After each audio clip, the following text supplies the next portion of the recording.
Doctor, ¿qué es una consulta ciudadana? Bueno, hay que decir primero que es un derecho que está previsto en la Constitución mexicana, en el artículo 35, fracción octava, desde el año de 2012. Es decir, se trata de un derecho reconocido, consagrado en la Constitución, no es un invento, es un derecho que podemos ejercer los ciudadanos. La Constitución mexicana dice, en este artículo 35, fracción octava, que las consultas pueden ser solicitadas por el Ejecutivo Federal, por un 33% de legisladores de cada Cámara o por el 2% del listado nominal de electores, que esos son más o menos 1.800.000 ciudadanos. Es decir, 1.800.000 ciudadanos tenemos derecho a proponer una consulta sobre un tema de interés nacional o un tema que interese a la ciudadanía. La Constitución dice que se puede plantear o consultar cualquier tema, con excepción de algunos que la propia Constitución indica. Por ejemplo, no se puede plantear un tema fiscal o un tema de seguridad nacional, pero todos los demás que no están reservados, que se prohíbe hacer la consulta, todos los demás, como este energético, desde luego que pueden ser materia de una consulta. Antes de la Constitución, el derecho ya existía jurídicamente, porque la Convención Americana sobre Derechos Humanos, de la que México es parte desde los años 80, establece en el artículo 23 el derecho de participación ciudadana, y el Pacto de Derechos Civiles y Políticos de la ONU también contempla este derecho de participación en el artículo 25. Entonces, se trata de un derecho humano que podemos ejercitar los ciudadanos para consultar un tema que puede ser de trascendencia. Esa consulta puede realizarse respecto a una reforma de la Constitución, respecto a una ley, respecto a un programa de gobierno, una política pública, respecto a cualquier tema que no esté prohibido por la Constitución. Particularmente juntar firmas entonces en cuanto a lo que tiene que ver con temas de materia energética, la reforma energética, ¿sí tiene validez, sí tiene legalidad? Sí, es totalmente posible, no es un tema restringido por el artículo 35, fracción octava, y puede realizarse una consulta sobre ese tema. Entonces, eso es bien importante decirlo. Otra cosa que es muy importante decirlo, porque hay voces del gobierno que dicen es que no se puede celebrar la consulta porque hace falta una ley secundaria que desarrolle, que diga cuál va a ser el procedimiento preciso de lo que establece la Constitución. Este argumento es falaz, es falso, porque las normas de la Constitución son aplicables directamente. Y yo he comentado cómo hay casos en la historia constitucional de México donde la institución, por ejemplo el juicio de amparo que se establece en México a nivel federal en la Constitución de 1857, pues tardó años en ser desarrollado, en ser precisado por una ley secundaria que estableciera por la letra chiquita de la Constitución. Y el primer amparo que se promovió en México, que fue contra actos de un gobernador de San Luis Potosí, se promovió cuando no había una ley secundaria. Y el juez de amparo, el juez de distrito de esa época, concedió el amparo, aunque no hubiese habido una ley secundaria. Y así en muchos otros casos, la Constitución ha entrado en vigor, se ha aplicado, aunque no haya existido una ley secundaria de desarrollo. Entonces es posible realizar la consulta aunque no tengamos la ley secundaria que nos precise detalles que ahora mucha gente simpatizante con esta propuesta está preguntando. Luego el otro tema es sobre si la consulta tiene que realizarse el día de las elecciones solamente o puede realizarse en otro momento. La Constitución dice que las consultas se deberán realizar o se realizarán el día de la jornada electoral, pero esta es una interpretación literal de la Constitución. La Constitución generalmente no se interpreta gramaticalmente, la interpretación se interpreta tomando en cuenta su sentido, su finalidad, y la finalidad de la Constitución es proteger dos cosas: los derechos humanos de los mexicanos y los principios democráticos. Entonces, los abogados decimos que los principios de la Constitución deben maximizarse, deben optimizarse para que la Constitución tenga fuerza normativa. Y además ahora, con la reforma que hubo en el año 2011 en materia de derechos humanos a la Constitución, se estableció en el párrafo segundo del artículo primero que la interpretación relacionada con los derechos humanos tiene que realizarse de tal suerte que favorezca a los derechos o amplíe los derechos de las personas, lo que se llama la interpretación pro homine. Entonces, realizando una interpretación pro homine, que significa a favor de la persona, puede realizarse una consulta en un momento anterior o posterior al día de la jornada electoral, porque estaríamos maximizando los derechos políticos de las personas. Doctor, antes de entrar en los tomos, brevemente nos puede explicar, podemos resumir que las leyes secundarias son las reglas del juego. O sea, hay una ley y después las leyes secundarias son las reglas del juego. Sí, los sistemas jurídicos, el mexicano y cualquier sistema jurídico es como una pirámide. En la cúspide de la pirámide está la Constitución, después están, al nivel de la Constitución, los tratados, por ejemplo, sobre derechos humanos. Después de la Constitución y los tratados hay leyes, que llamamos leyes secundarias, que son de distinto tipo.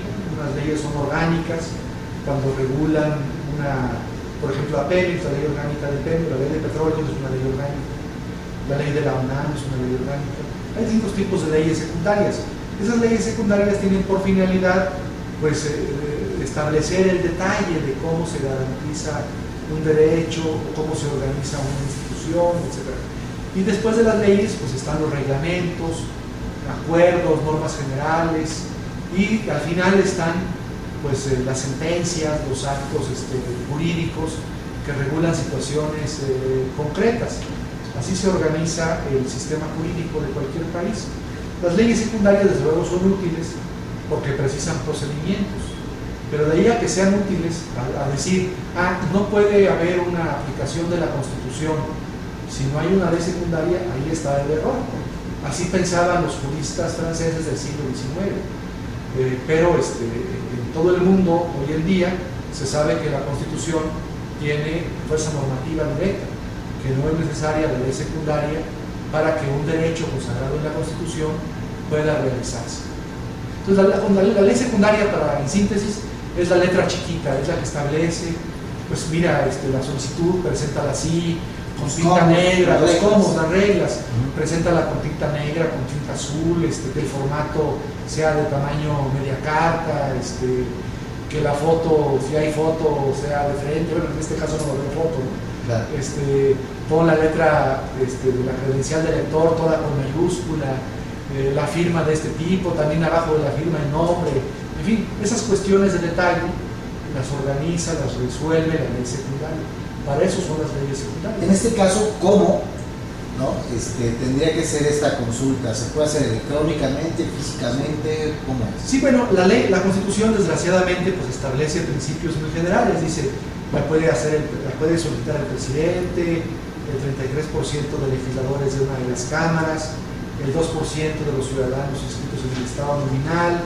Sobre estas materias puede hacerse, sobre estas no. Hay que realizarla el día de las elecciones. Esas son las reglas que establece la Constitución.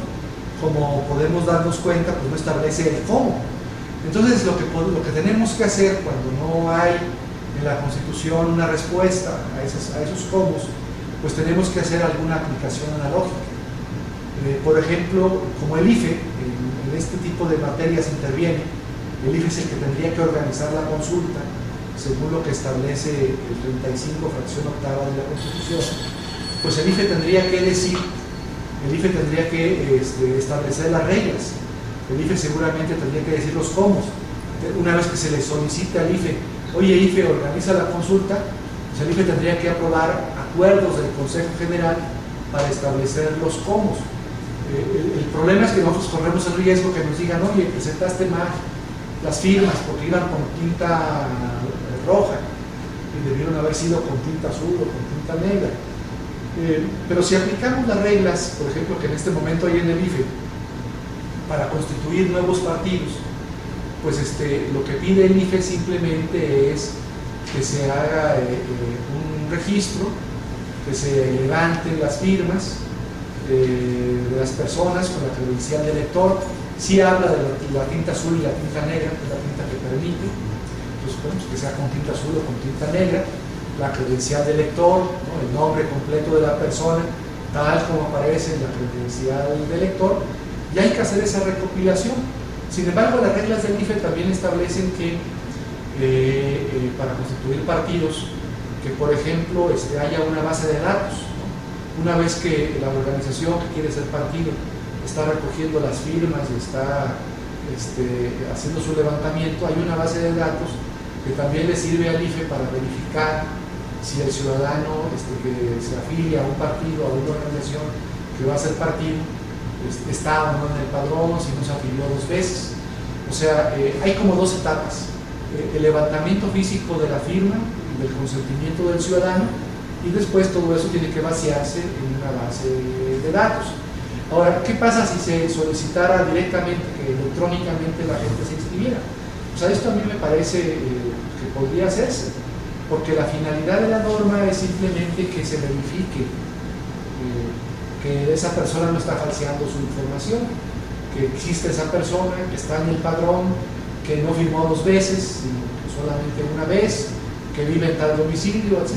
Entonces, yo creo que desde luego puede hacerse por vía directa o por vía electrónica. Bueno, ahí podríamos tener algún problema con el IFE, pero yo no lo descartaría tampoco. Tendría un peso, digo, sabemos que el IFE pondría todos los pretextos, pero en este caso recabar 2 millones de firmas es muy complicado. Lo importante es que haya mecanismo para que le permita al IFE verificar que las personas no están repetidas, que las personas efectivamente dieron su consentimiento a favor de la consulta, que está la credencial del elector y que existe el domicilio del ciudadano. Puede existir o no el domicilio. Creo que en esto de los partidos ni siquiera piden el domicilio, simplemente es el nombre de la persona completa, como aparece la credencial del elector y su clave de elector, porque con esos datos el IFE verifica y comprueba si efectivamente el IFE. ¿Qué va a hacer con toda esa información? Cuando llegue el 2% del listado nominal, el IFE va a hacer una muestra, va a decir, pues voy a hacer una muestra del 2% para ver si efectivamente esos ciudadanos que solicitan la consulta pues son de verdad o son de mentira, ¿no? Si ellos dijeron que están a favor o no en contra, y hace su muestra, y lo que va a hacer es una operación muestral, porque no se puede consultar al 100%, ¿no? Entonces con esa muestra el IFE dice, bueno, sí hay muchos elementos de verdad en esta información, ¿no? Y esa es la forma de verificarlo. Es un tema muy importante, por eso hay que insistir en que debe ser el nombre de la credencial, la clave de la credencial, en todo caso pues la firma del ciudadano, ¿no? La firma, y bueno, si es posible, si el ciudadano está de acuerdo en su domicilio. Ya tengo las firmas, ya las recabé electrónicamente, físicamente o ambas. ¿A quién se las llevo? La Constitución dice que quien convoca la consulta es el Congreso. Entonces, haciendo una interpretación de la Constitución, tendrías que llevárselas al Congreso, pero que para que no hubiese posibilidad de error, hay que llevárselas al Congreso con copia o avisándole al IFE. IFE, presenté el día de hoy esta solicitud para hacer esta consulta, para que ante el Congreso, y te informo también, y tú puedes pedirle las firmas y los datos al Congreso. Entonces tú pondrías en operación todo esa estructura institucional, para que si el IFE dice, no, pues a mí me toca, ¿no? Porque lo voy a organizar, que el IFE le pidiera la información al Congreso. O no, el Congreso es el que tiene que debatir primero y tiene que convocar a la consulta, porque intervienen aquí todos los poderes. Bueno, interviene sobre todo el Congreso y la Suprema Corte y el IFE. El Congreso es el que convoca la consulta. Luego la Suprema Corte tiene que intervenir para calificar de constitucional la pregunta, si la pregunta que se quiere hacer es constitucional o no.